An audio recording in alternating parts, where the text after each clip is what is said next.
Bueno, Yo tenía una pregunta para ti, Miguel, y que tú me la has hecho hace un momento, pero sí. ¿cómo, de dónde viene tu amor al teatro? O sea, ¿en qué momento descubres tú y dices, uy, Bueno, gracias. Fíjate, yo creo que es una pregunta que yo creo que tiene dos respuestas, ¿no? La primera es la que uno empieza a reconocer después que ya está en el ejercicio del oficio y uno piensa cuáles fueron las primeras impresiones, ¿no? Yo vengo de un barrio muy popular que son barrios altos, ¿no? Que es del centro, en el centro histórico hacia arriba, hacia el cementerio. Y estaba el cuartel de Barbones, donde estaba la escolta de caballería del presidente. Entonces, cada vez que había un cambio de mando o una actividad oficial, pasaban por ahí como 50 soldados a caballo con trajes de gala, una caleza, ¿no? Y era impresionante, es impresionante ver cómo eran los preparativos de la fiesta, los personajes, igual la procesión. Yo creo que esa teatralidad ujú, religiosa es fantástica, ¿no?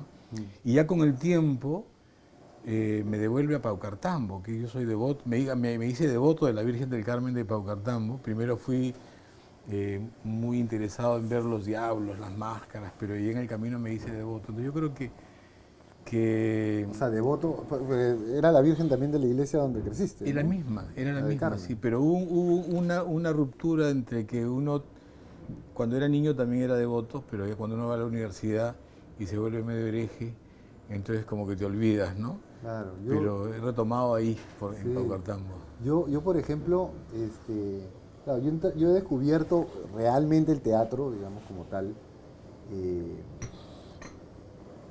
a través de la escritura, o sea, a través de que yo estaba en esa época viviendo en Estados Unidos y fui a llevar un seminario de escritura de guiones para cine y para televisión con Robert McKee, que cuando era joven él era actor, entonces él en algún momento de su seminario decía, si yo les puedo dar un consejo, tres consejos, uno de ellos es que aprendan a actuar, porque así van a poder escribir mejor. ¿Ah, sí? Sí. Ah, qué curioso. Entonces yo volví a Perú eh, y luego, llevado por eso, o sea, por mejorar mi escritura, entré al teatro, ¿no? Mm. Y 2 meses después de estar estudiando, eh, estábamos preparando unas escenas de Macbeth y yo me acuerdo que ensayando sentí esto de que yo lo que sentí es, si yo pudiese elegir en algún momento de mi vida, o sea, en qué lugar, en qué situación morirme, que me da un infarto y ya ¡pah! Caigo muerto, sería haciendo teatro, sería en un ¿Ah, sí? escenario, eso es lo que sentí. Wow. Y luego, también en base a lo que decías tú, me pareció interesante, porque, claro, hay situaciones de cierta teatralidad en los primeros años de vida, Mm. ¿no? Que después ya, como dices tú, uno en la medida en que ya está en el oficio, las recuerda, ¿no?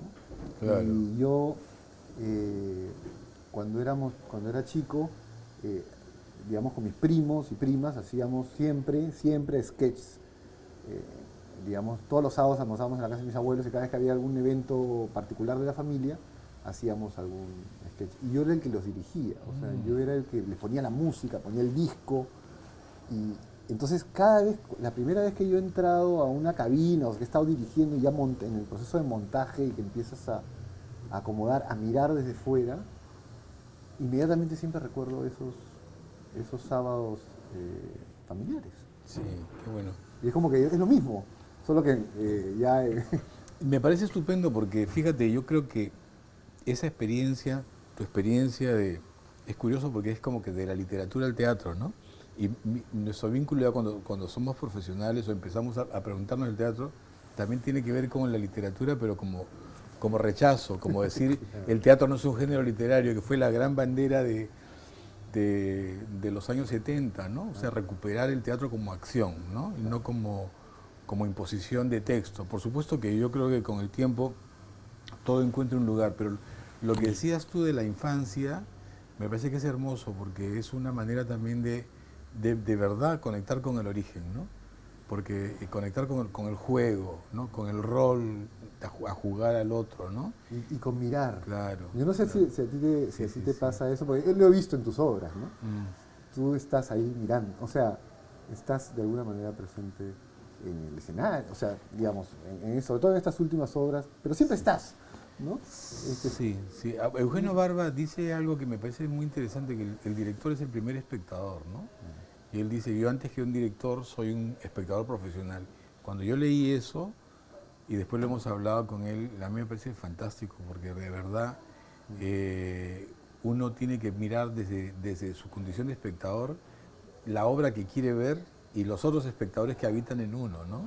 Entonces esa condición del ojo de afuera me parece que se construye así, como tú como director, Sí, cuando eres niño. o sea, de niño yo miraba a mis abuelos, o sea, y miraba de reojo, así, ¿no? Mis abuelos, o sea, si se están riendo, que están...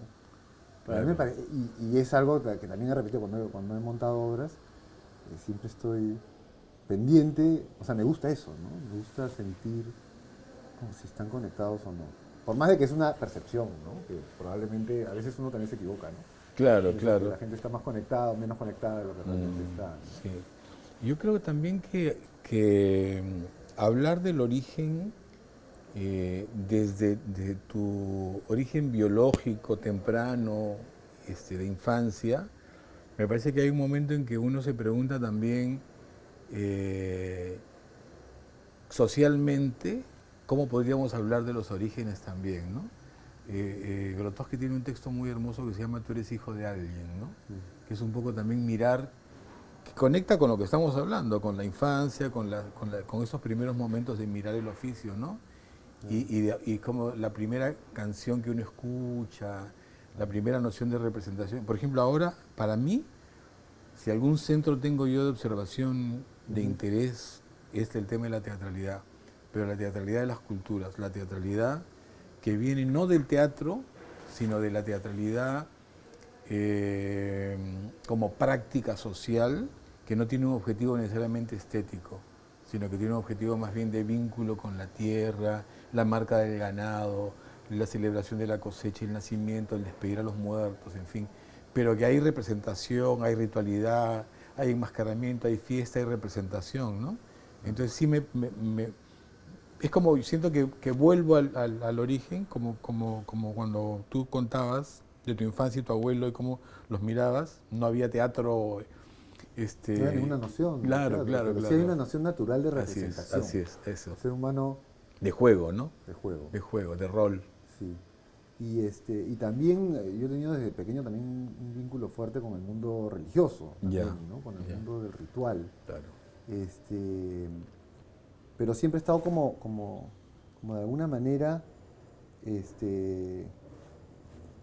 no ha estado naturalmente tan enhebrado, ¿no? O sea, por ejemplo, me imagino que son formas de teatralidad, ¿no? Claro.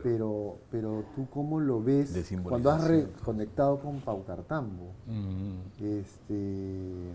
Yo no he ido a Paucartambo, pero, pero sí me ha llamado la atención algunos trabajos que han hecho alrededor de, digamos, de la idea de Paucartambo, ¿no? Pero es como una, me imagino que es como lo que sucedía que es algo que se ha perdido ahora, ¿no? O sea, con esto de la pandemia, ¿no? Pero lo que sucedía en Grecia con las tragedias, ¿no? O sea, que todo el pueblo participaba, o sea, que eran pueblos también tan pequeños que las compañías participaban en representar estas tragedias como una forma también de encontrar algo de transformación, exacto, que es un exacto. poco también lo que las procesiones, Exacto. digamos, Exacto. deberían tener o traen estas historias de la Semana Santa y todo esto, ¿no? Sí, sí, sí. Yo diría son capas de teatralidad, ¿no? Donde tú puedes, en Paucartambo puedes ver mitos de origen prehispánico, ¿no? El enfrentamiento de los dos grupos de danzantes que son los que ahora se enfrentan por la posesión de la Virgen, que son los Capas Coye y los Capas Chunchus, que unos son de la selva, los otros son de la meseta del Collao, que vienen a recuperar a la Virgen, que se supone llegó por equivocación a Paucartambo y la vienen a recuperar, pero los Chunchus, que son los locales, ya la han hecho suya y la defienden. Entonces hay como una batalla ritual, ¿no? Entonces eso es lo interesante. Creo que en ese ejercicio representacional hay una serie de capas, ¿no? donde está, tú puedes ver que está el teatro, la mojiganga, el pasacalle, la danza, el mimo, la improvisación, una serie de elementos que tienen que ver con muchas maneras de entender el teatro, ¿no? Del teatro religioso también, ¿no? Entonces todas esas capas, con esas capas se construye. Y si el teatro te cuenta historia, pues ahí te cuentan una historia, que esa historia que está afincada asentada en un mito, ¿no? Un Que mito además se repite, prehispánico, porque ¿no? yo lo he visto, porque yo he hecho algunos documentales religiosos de tradiciones populares en América del Sur, Sí, y se repite en muchos países y en muchos lugares la Virgen claro, claro. que se equivocaron y la mandaron a un lugar cuando tenían que mandarla a otro, o que se quedó y que ya Sí. no la podían levantar. Pero son equivalentes contemporáneos, ¿no? De viejas historias, que yo entiendo que así también muchas de las teatralidades asiáticas y occidentales están construidas sobre mitos antiguos. Por ejemplo, Antígona se escribió hace 2500 años, pero 500 años antes ya se contaba esa historia, ¿no? Entonces cuando esa obra es escrita por Sófocles, como que le da un orden, pero esa historia ya se contaba, ¿no? Entonces yo siento que ahí hay una reflexión que puede ser interesante, ver cómo en el teatro latinoamericano nos falta una conexión con una raíz de origen, ¿no? Es como, yo lo llamo la raíz rota, ¿no? Yo creo que la El conquista, eslabón perdido, ¿no? claro, la conquista ¿Sí? de la colonia, nosotros hemos recibido el teatro hispano como una imposición, ¿no? Muchas de nuestras culturas originarias son ágrafas, ¿no? No conocieron escritura literaria o sino otras formas de escritura, ¿no? Entonces yo siento que hay una reconexión para vernos de manera completa, creo, ¿no? O sea, que eso es lo que se necesita. Yo pienso que sí, yo pienso que Y- esta mirada, por ejemplo, que tenemos acá en Lluvias sobre la máscara y la historia de la máscara, que ha sido transversal en estos 50 años de Viverscania. A través de la máscara nosotros nos hemos preguntado desde cuándo podemos hablar de teatro en el Perú, ¿no? Entonces creo que Claro, por ahí hay un indicador interesante, ¿no? claro. Mm. Pero tú vienes más del teatro, Sí, pues yo del teatro vengo, occidental y cristiano, ¿no? además del texto, o sea, Del digamos, ¿no? texto, Además entré del texto. por Como el texto, escritor, claro, claro. como escritor. Y claro, me acuerdo que cuando hace un par de años estuve en el encuentro de Ayacucho, que ahí nos encontramos también. eh, ¿Y tú qué haces? Me decían. O sea, vienes de una compañía, bueno, estoy formando un grupo con un amigo, pero vienes ¿Pero qué haces tú? ¿Qué eres? Ah, yo soy dramaturgo. Y me miraba la gente así, Claro, como que no es el espacio para que claro. vengan muchos los dramaturgos. Pero yo creo que en los años 70, cuando yo empecé en el oficio, Cuando yo no- empecé en la vida. claro, sí, se construyó lo que hemos llamado un nuevo momento del teatro peruano y latinoamericano a partir de la oposición entre teatro de calle, Claro. teatro de sala, teatro del cuerpo, teatro de la razón, del pensamiento, ¿no? Teatro del cuerpo y teatro de la cabeza, ¿no? O sea, una falsa oposición. Pues yo creo que cuando yo hablo de recuperar la raíz, hablo de reencontrarnos también y de poder pensarnos de manera integral. O sea, yo no estoy peleado con la literatura por si acaso. O sea, me parece que lo que creo que sí, el concepto de dramaturgia hay que ampliarlo, ¿no te parece? Totalmente. Entender, Y creo que ha cambiado ¿no? bastante. O sea, Sí, ahora, digamos, muchos actores creadores son actores creadores dramaturgos. O claro, sea, claro. no solamente están escribiendo con el cuerpo, sino escriben sus textos, literalmente. Correcto, correcto. Pero yo creo que fue necesaria esa bronca y esa oposición para después decir, oye, vamos a mirarnos de manera integral, ¿no? Claro. Entonces yo creo que eso es una necesidad, ¿no? Qué bueno. Salud. Saludos.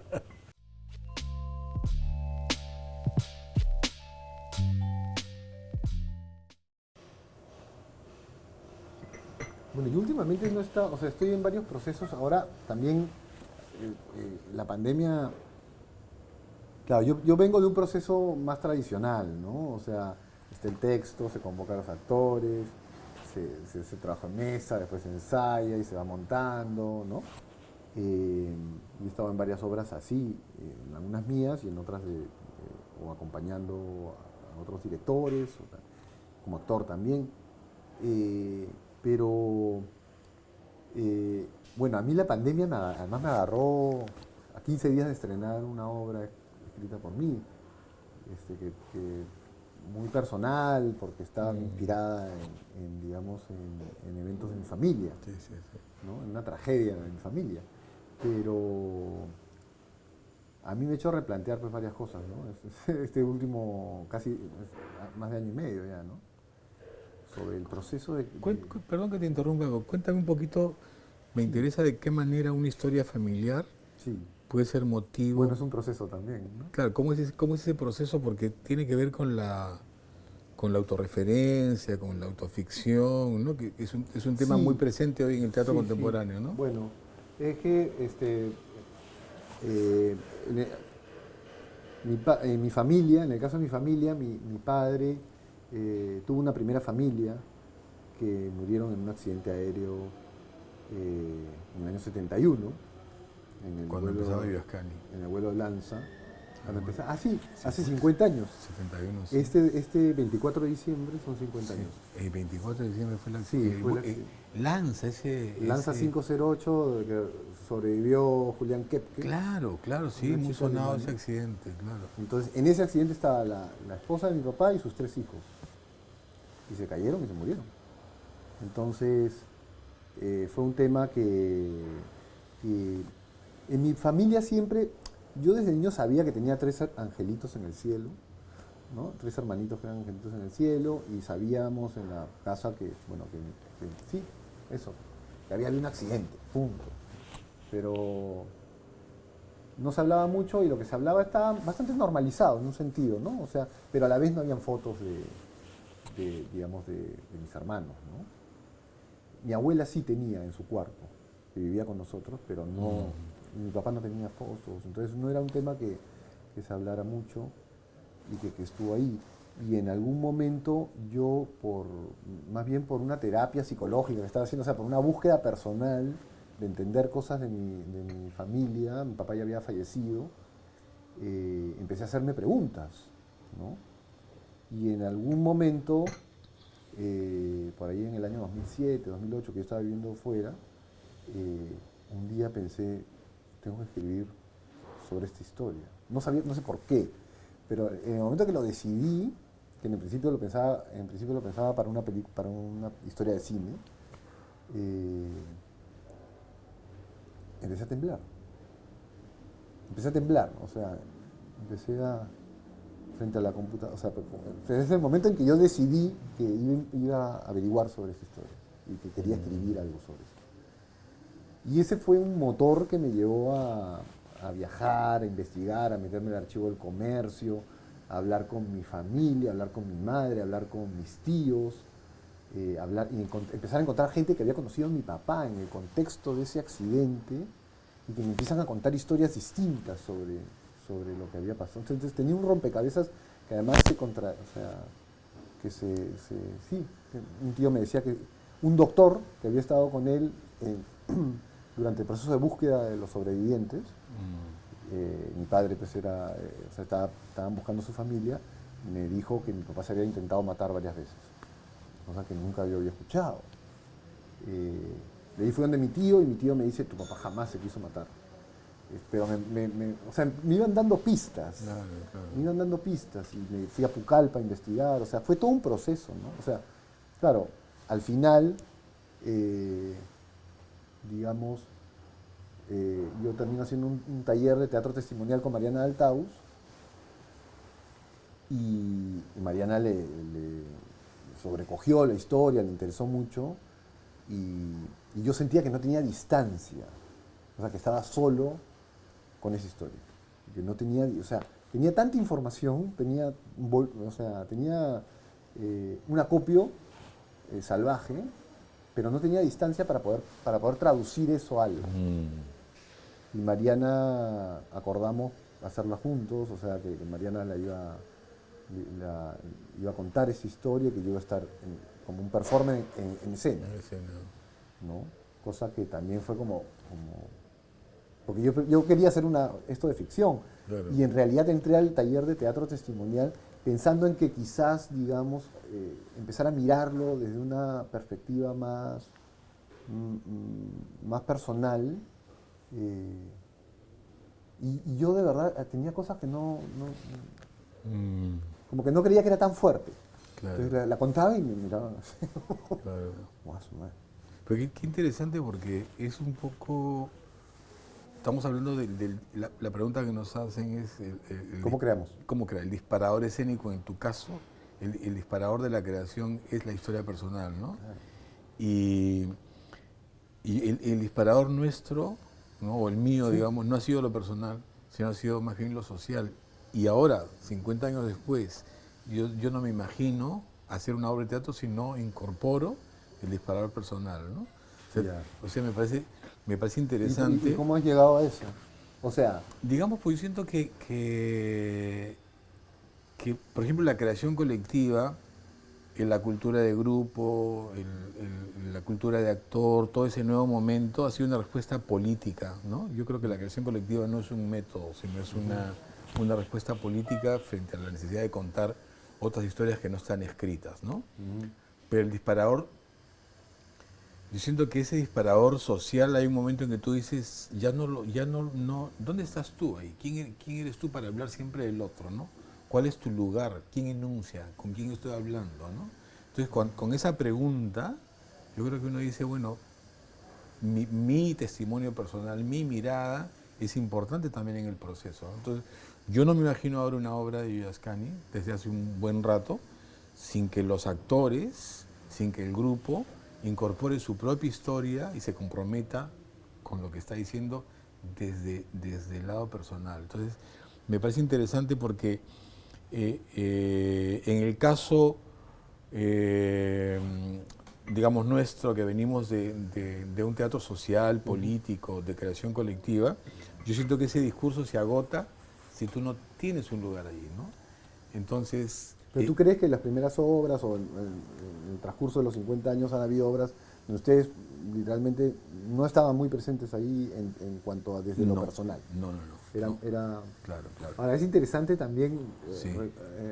recordando lo que decías antes sobre tu infancia y estos caballos y estas cosas que pasaban, que tenían que ver Claro. con el Estado. O sea, es como... Claro. Pero son imágenes No, imágenes sí. para la teatralidad, ¿no es cierto? Exacto. Pero me parece a mí que esa manera orgánica que tú dices, este disparador para crear una obra, entonces, mi pregunta sería, ¿cómo generar una verdad escénica, ¿no? Porque a mí como espectador no me interesa que tu historia esté validada simplemente porque fue de verdad, sino me interesa la verdad escénica, ¿no? O sea, lo que sucede. Entonces ahí viene el tema de lo ficcional, ¿no? O sea, cómo negocias la realidad con la realidad ficcionada, no sé, la sugerencia, ¿no? El Sí, tratamiento dramatúrgico me parece que ha tenido que preguntarse muchas veces eso, ¿no? sí, en el caso de la obra de Mariana, de Pájaros en Llamas, eh, claro, ahí se sostenía un poco en cuanto a que lo, lo personal es universal, o sea, se haga universal, Eso, ¿no? Que sea una experiencia que para todos empiecen a ver un espejo claro. y a pensar en sus cosas, ¿no? Sí. Yo la vi, te confieso. Sí. Yo la vi y me gustó mucho. Y justamente por eso quería recordarla contigo, porque la vi, me gustó mucho. Y recuerdo también la historia de mi amiga querida Marisol Palacios, que también tenía un tema también con el accidente aéreo, ¿no? Pero que hay una verdad que se hace universal, que trasciende lo anecdótico, lo personal, sino que uno se siente tocado también por esa... Ahora, por ¿no el crees tratamiento, ¿no? también digamos, también es un signo de esta época, digamos, que los límites por ejemplo, entre el actor y el personaje, ¿no? Entre lo documental, la realidad y la ficción, ya están mucho más, Entrelazados, tejidos, de otra sí, manera, tejidos, sí. o sea que los actores necesitan, o los creadores necesitan, no sé, pregunto, ¿no? Eh, necesitan que sea algo muy personal, ¿no? Para hablarle este tiempo. O no sé, no sé si... Yo creo que son periodos, ¿no? Son periodos en que lo ficcional entra en crisis, entonces como que uno ha perdido credibilidad en algún momento, ¿no? Y después viene el testimonio personal, que en un momento ha sido una moda también, ¿no? Totalmente. Fue una moda, Y luego la autoficción. Correcto, ¿no? Entonces es el tema... Que la autoficción ya es justamente borrar esos límites entre yo Claro. me llamo Fernando Verano, Exacto, pero digamos todo el resto puede ser falso. Exacto. Mientras que se vea verdadero, A eso me refiero cuando es digo una experiencia de claro, una verdad la escénica, verdad escénica. para el Exacto. espectador. Exacto. Entonces, Y también recuerdo mucho que Julio Ramón Ribeiro, nuestro gran Ujú. cuentista, decía que cuando él escribe un cuento sobre un suceso real, lo trata como si no sería real, como si lo estuviera inventando, ¿no? Y cuando está inventando algo, lo trata como si realmente le hubiera pasado. O sea, Sí. esa tensión también me parece que genera como un equilibrio, ¿no? Igual Mario Bellatín, ¿no? En sus novelas, él pone incluso artefactos en algunas novelas, fotografías de artefactos de sus personajes. Entonces tú piensas que es la utilería, que son las cosas del personaje, Bueno, ¿no? sí. Claro, y antes, yo cada vez veo menos películas donde diga, antes decía mucho las películas, está basada en hechos. Correcto, No, claro. Sí, ya no. claro. A Había veces son- en mi época de niño también una revista muy conocida que se llamaba Selecciones, ¿no? Claro. Basados en la vida real, ¿no? Era como que lo que validaba el tema, ¿no? Pero bueno,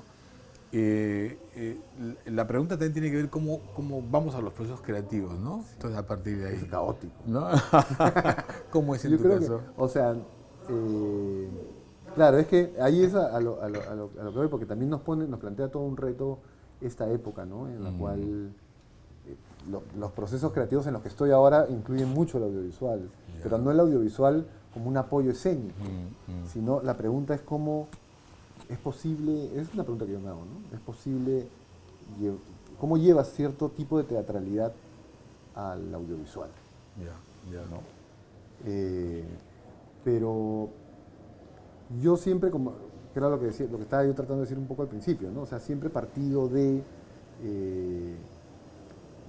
el texto, o sea, de escribir primero, ¿no? Pero luego ya ha ido eso mutando también en la medida en que he ido trabajando, explorando y descubriendo, aprendiendo y explorando con compañeras, con compañeros, cómo escribir con el cuerpo, ¿no? Correcto. O sea, cómo escribir en el espacio.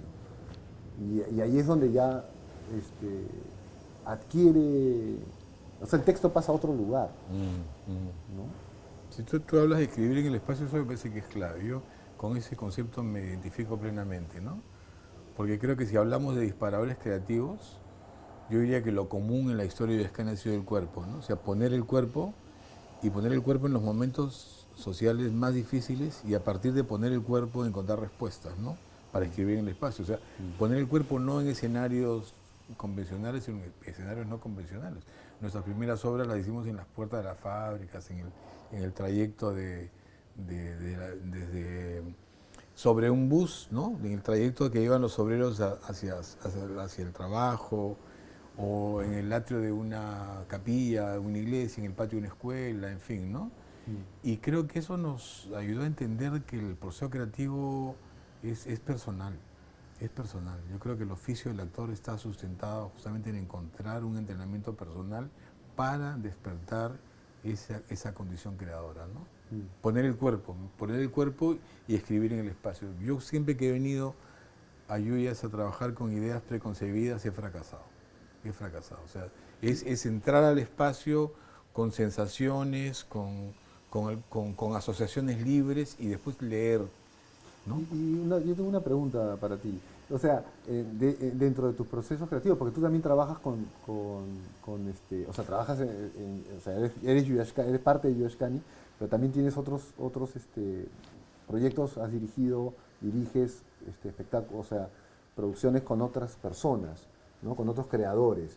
Entonces, te quería preguntar, 50 años después, ¿cómo, cómo, o sea, ¿cómo es tu trabajo de creación con Yuyashkani, o sea, con tus compañeras, compañeros de hace 50 años? ¿Y cómo es o sea, y en qué difiere, digamos, con tu trabajo de creación con otros creadores, con otros artistas?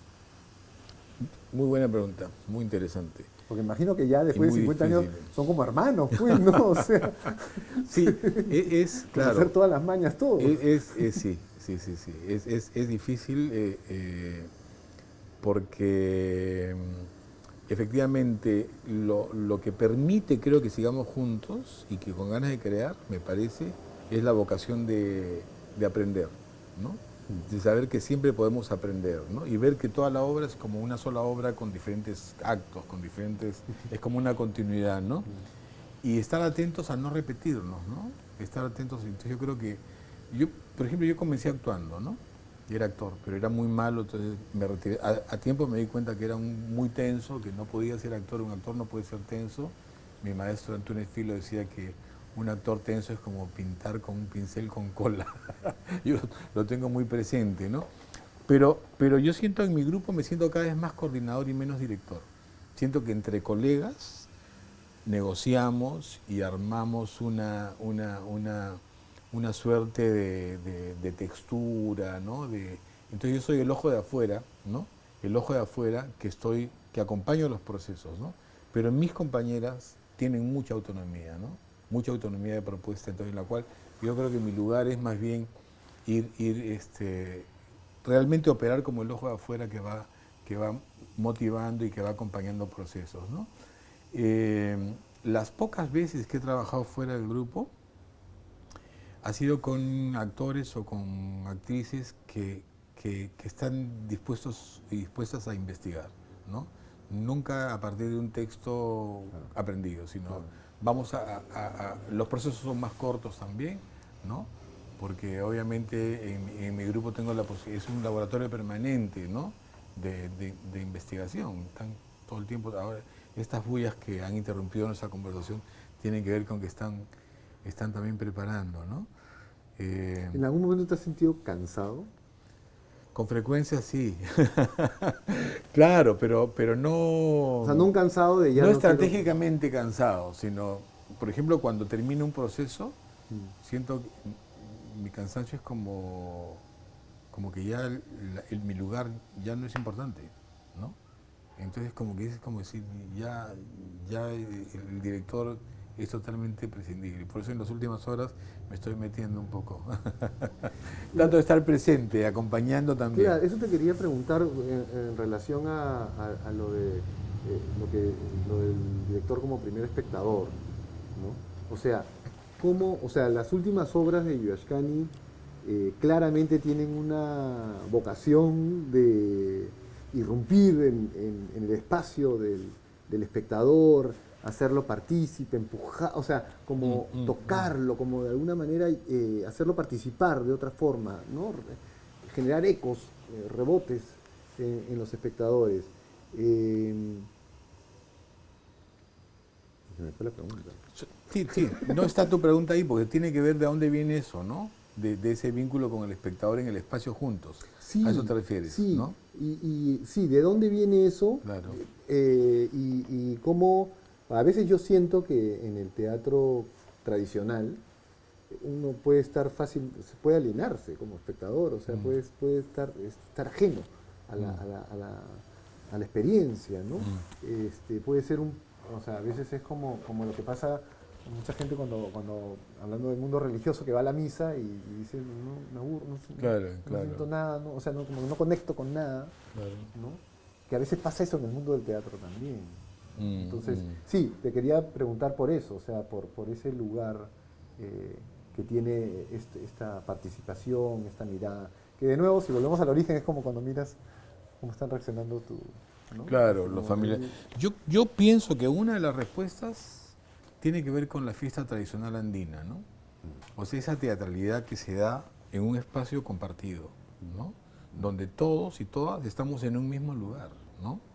Entonces el plano de lo simbólico rota y vamos compartiendo un espacio. Y de ahí yo saco esta noción de entender la dramaturgia del espectáculo como organizar la acción en el espacio compartido, ¿no? Y eso lo he tomado del Corpus Christi, lo he tomado de la fiesta del Corpus Christi, lo he tomado de la fiesta de la Candelaria y especialmente la fiesta de la Virgen del Carmen de Pau Cartambo, donde todo sucede en una plaza, donde los actores y los espectadores estamos en el mismo lugar, ¿no? Y ese principio hemos tratado de investigar en la sala, ¿no? Pero esa es una de las respuestas. La otra es que queremos un espectador que sea un interlocutor, que sea un espectador que completa con su imaginación la imagen que la escena le propone, ¿no? Y que está de cuerpo y alma, ¿no? No es un consumidor pasivo. Claro, pero esto tiene que ver también con la tradición de la creación colectiva o de los teatros de grupos latinoamericanos. No donde necesariamente. en muchos grupos, por ejemplo en el TEC de Cali, ¿no? O sea, siempre, hasta el día de hoy, hacen conversatorios, o sea, es como Claro. acaba la función y ya vamos a hablar. Claro, ¿no? no, el foro, claro, sí, la carreta, como dicen los colombianos, sí. Claro que sí. Pero yo me refiero a que el momento mismo de la acción, ¿no?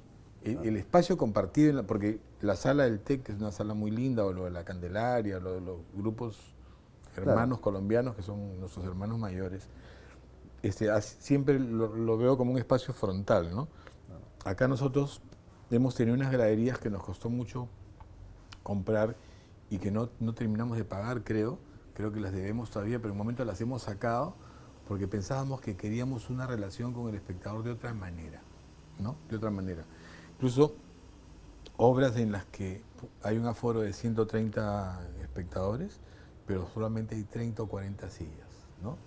Entonces ya ese tema de quién se sienta... Como lo del juego de Ese que da tema de vuelta quién y se sienta, quién se queda pero sin silla. también es como los espectadores deciden sentarse en el piso, caminar, estar ahí, ¿no? Y es algo que no ha sido fácil, ¿no? No ha sido fácil, porque, por ejemplo, en la primera obra que hicimos eso, una obra del 2004 que se llamaba Sin título técnica mixta, que se llama, digo, los espectadores pensaban que era la antesala para entrar, era como el foyer para entrar al teatro, ¿no? Entonces cuando empezaba la obra no sabían dónde estar, ¿no? Entonces la gente se pegaba hacia las paredes. Y en las paredes es donde suceden las cosas. Entonces después comenzaban a suceder, te tenías que ir al centro, se movía la acción, ¿no? Y fue muy interesante. Me acuerdo que un espectador me dijo, siento que la historia ha pasado por mi lado y no me he dado cuenta, ¿no?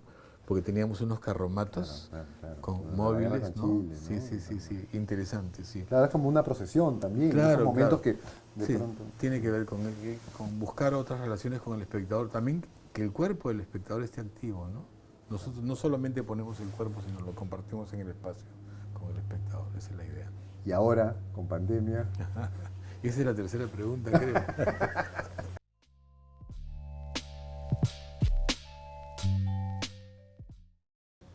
Bueno, poco antes de la pandemia, unos 6 meses antes, yo estuve en Tokio, ¿no? Y en Tokio la gente usa mascarilla. Y una que a mí me sorprendía muchísimo estar en el metro y en el semáforo, ver la gente cruzando con mascarilla, ¿no? Algún día quise ponerme una mascarilla, pero no me atreví porque no me sentía, claro, decía, ¿por qué me voy a poner la mascarilla? ¿No? Pensé que me iba a delatar que no sabía por qué me la pondría. Nunca imaginé que poco tiempo después la mascarilla esté tan incorporada en nuestra vida cotidiana, ¿no? Y creo que al principio también con los primeros días fueron 15 días, ¿no? Se cerró la cosa 15 días, después 15 más, se fue renovando y fue año y medio, ¿no? Y siento que ha sido muy fuerte, ha sido muy fuerte, eso no es ninguna novedad, creo que para todos y para todas ha sido fuerte esto, pero al mismo tiempo creo que ha sido un espacio para poder repensar mucho en el trabajo, en el oficio y en lo que uno hace, ¿no? Por ejemplo, todos estos ruidos que ustedes escuchan alrededor tienen que ver con que estamos reparando la casa que quedó destruida en todo el tiempo de la pandemia. Pero quedó destruida, no es que la tenían destruida ustedes, sino no, lo que pasa es una casa que tiene 100 años, ¿no? Entonces, si nosotros dejamos de venir año y medio a la casa, ¿no? Obviamente, mantener esta casa, hemos encontrado los cables cruzados, o sea, las cañerías, una serie de... Claro, o sea... La casa se resiente. Exacto. ¿No? Y así muchos... Claro. Muchas casas. Claro que sí. Pero no optamos por pensar inmediatamente en la virtualidad como alternativa, ¿no? sí para seguirnos reuniendo, no hemos parado de reunirnos, ¿no? Hemos hecho talleres, hemos dictado talleres para grupos, dado clases, conferencias para afuera. O sea, yo creo que hemos estado muy activos, hemos hecho muchas cosas. Pero yo siento lo más duro ha sido que lo que estábamos investigando era justamente lo que hablábamos hace un momento, la relación con el espectador en un espacio compartido, ¿no? Que era cada vez casi promiscuo ya el vínculo con el espectador, ¿no? Muy cercano, ¿no? Entonces yo no sé qué es lo que seguía de eso, pero lo que seguía era que tomar decisiones cada vez más en conjunto con el espectador en el espacio, ¿no? Entonces ahora pensar en la distancia, pensar en el cuerpo, pensar en el cuidado del cuerpo del otro, me parece que lo que hemos hecho es mirar hacia el espacio público, ¿no? Mirar hacia el espacio público como el lugar de donde reaparecer, donde continuar, ¿no? Y ha sido bien interesante porque es mirar el espacio público no para hacer teatro en la calle, sino para resignificar el espacio público, para darnos cuenta que no hay espacio público, que los gobiernos locales y el gobierno central no valoran el espacio público y cómo con las artes, con el teatro podemos también ganar espacio público. Entonces, yo me siento de alguna manera afortunado de que mi grupo, mis compañeras y mis compañeros hayamos estado unidos, sólidos, trabajando juntos y saliendo, no hemos dejado de accionar afuera, ¿no? Claro. Incluso ahora lo que hemos creado ahora es el espacio de la terraza, ¿no? La terraza, le llamamos la terraza cultural, que hacemos generalmente los viernes en la puerta de Yuyas, ¿no? Acá afuera. Claro. Sería bueno que después hagas una fotito del mural que hizo el desertor para nosotros, para los 50 años de Yuyas.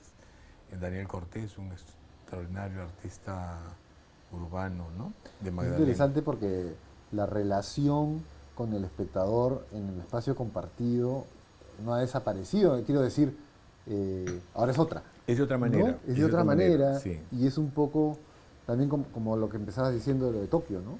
Sí. O sea, son acuerdos, así es, ¿no? Que nos van a acompañar un buen tiempo, ¿no? Sí, yo creo que sí.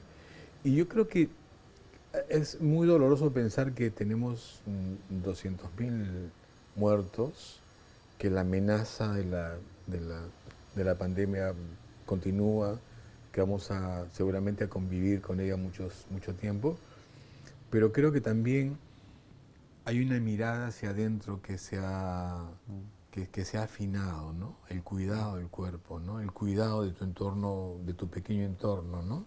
Y yo creo que reaparecer socialmente tendrá que ser recoger también ese cuidado, ese entorno, ese pensar también en el otro, en la otra, ¿no? En tu comunidad inmediata, ¿no? Entonces, mi pregunta es cómo hacer un teatro que sea también un ejercicio de resiliencia colectiva con la comunidad, ¿no?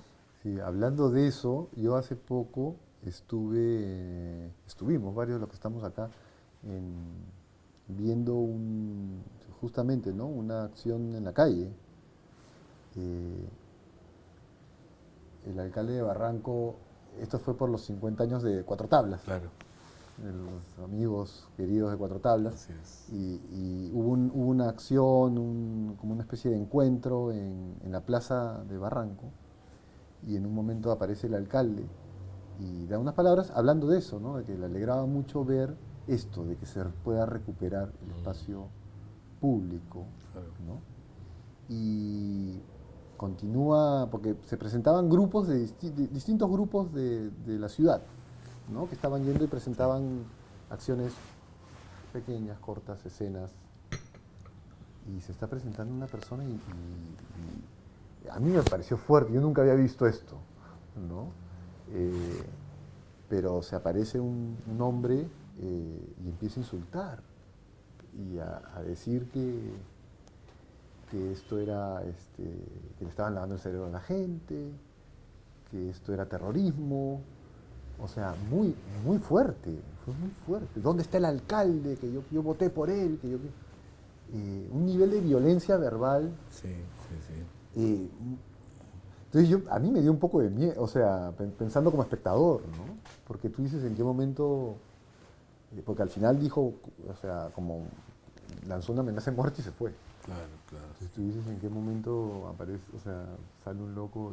Entonces, este de el recuperar el espacio público, compartido, eh, digamos, no es simplemente llegar a ocupar un espacio que está vacío, Sí.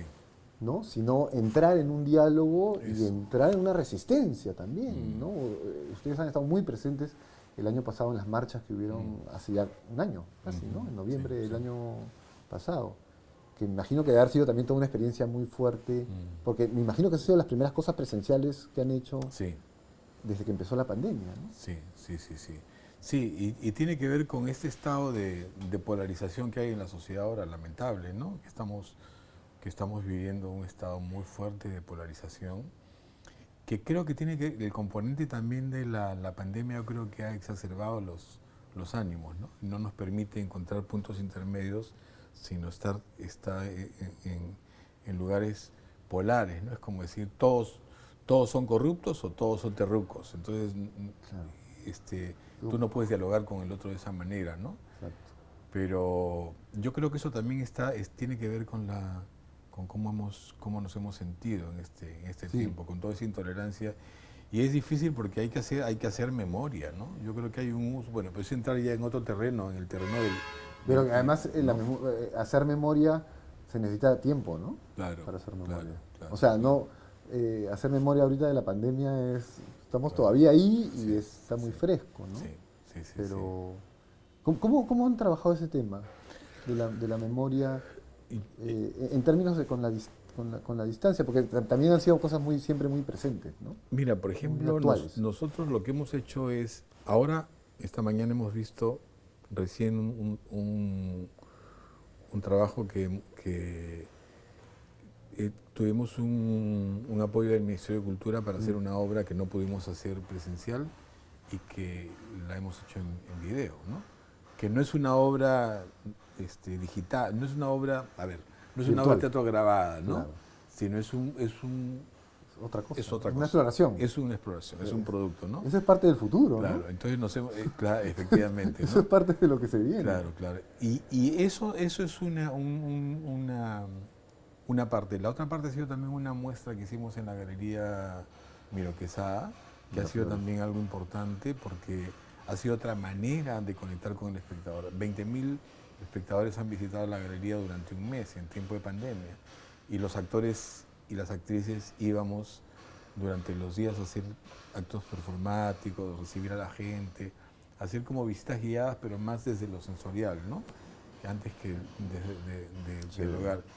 Y al mismo tiempo, actualmente en la Bienal de Sao Paulo hay un pabellón en el que Yoascani está documentado, ¿no? Entonces siento que han aparecido otras maneras, ¿no? Muchas publicaciones, textos, o sea, aparecidos en revistas. Y ahora estamos trabajando en la casa porque lo que queremos es hacer para el verano una intervención en todo el espacio, de otra manera, no con sino que el espectador Cada pueda venir. espacio.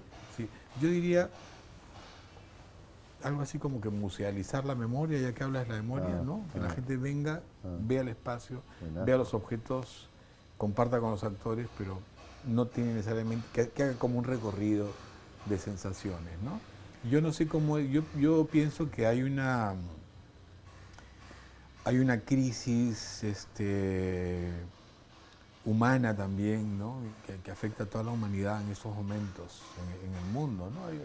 Siento que hay un antes y un después, A necesariamente. mí algo ¿no? que me ha interesado mucho, o sea, que me interesa mucho, o sea, explorando ese tema, a raíz de la pandemia, ¿no? Es el tema de las generaciones, o sea, la historia se cuenta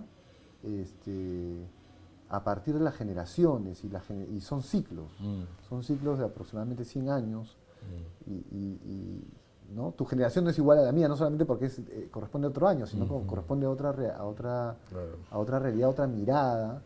Y mi generación no es la generación de los que están empezando tampoco. Claro, claro. Entonces, y dicen, por ejemplo, que tu generación y la generación de la gente de 20 años sí tiene más puntos en encuentro que mi generación. Por el idealismo en parte de tu generación, o sea, que la generación de los 60, de los 70, que hay un pensamiento mucho más idealista de cambiar el mundo, de transformarlo. Mi generación es más cínica. Sí, Este, sí. y esos son estudios, hay parece. estudios. Y la generación que viene, o sea, los millennials, son más, de nuevo, son más idealistas. O sea, hay una concepción más comunitaria también. Sí, Es más en las redes, sí, ¿no? Y esto de acá de la digitalización por la pandemia ha acelerado todo 20 años. O sea, se han acelerado procesos.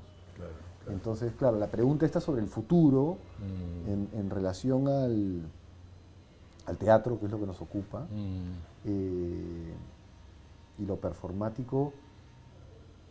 Pues, yo siento que estamos como en un momento de cambio que todavía no sé, o sea, son tantos cambios en...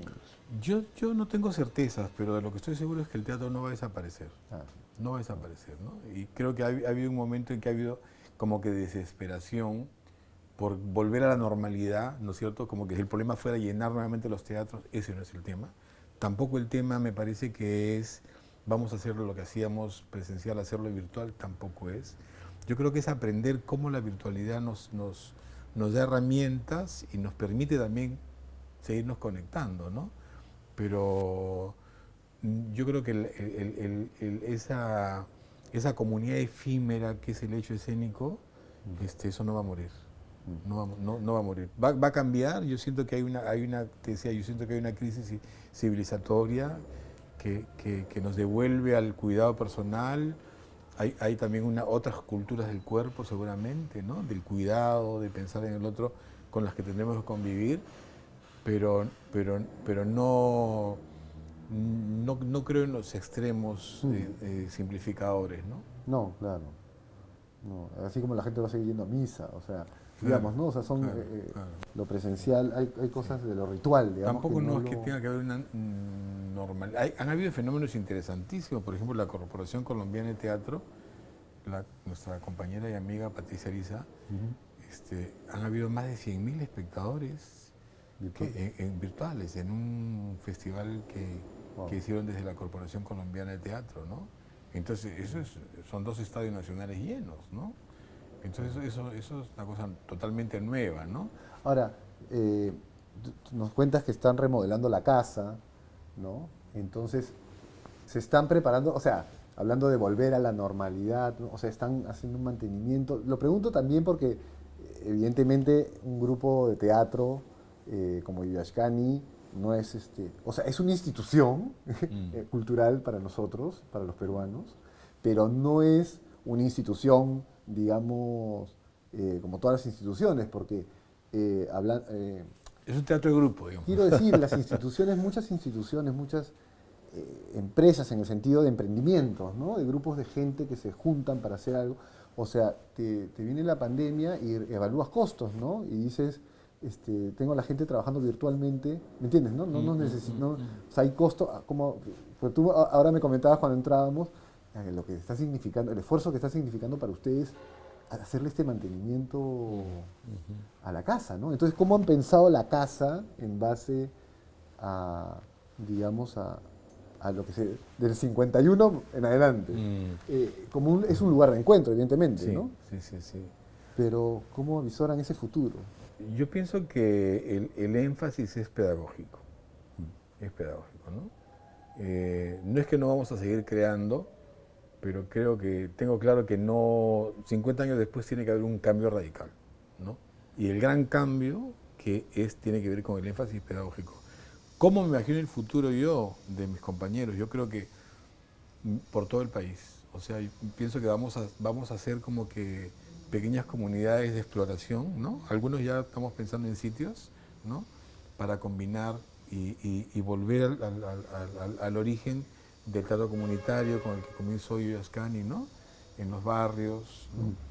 Y porque siento que la vida no nos alcanza para toda esta tarea de recuperar esa raíz rota, de reconocernos en esas teatralidades de las culturas originarias. Yo creo que esa es una gran creación colectiva que no solamente será nuestra, ¿no? Sino que es de movimiento. Entonces, afirmarnos en un movimiento de teatro, como el movimiento de teatros de grupo en el que estamos y que somos parte activa, estar en el interior, combinando nuestras tareas acá en la casa, me parece que ese es yo me imagino el futuro que nos quede por ahí. O sea, ¿Tú no crees que esta pandemia sí puede haber reavivado el fuego del teatro de grupo? yo creo que Que se sí. veía un poco por el nivel de individualismo Mm, que vivimos en los últimos 20 años. mm, Se había visto, o sea, estábamos pasando de pensamiento de grupo a pensamiento de, digamos, de colaboraciones, ¿no? sí, De sí, sí, sí, colectivos sí.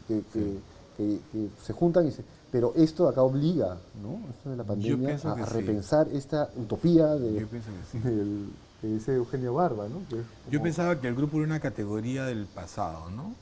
Y siempre que hablaba en eventos públicos, Sí, cuando hemos ido a yo- Ayacucho, sí, yo decía, bueno, nos tocó formar grupo en nuestro momento, pero cada generación tiene sus propias maneras de organizar, ¿no?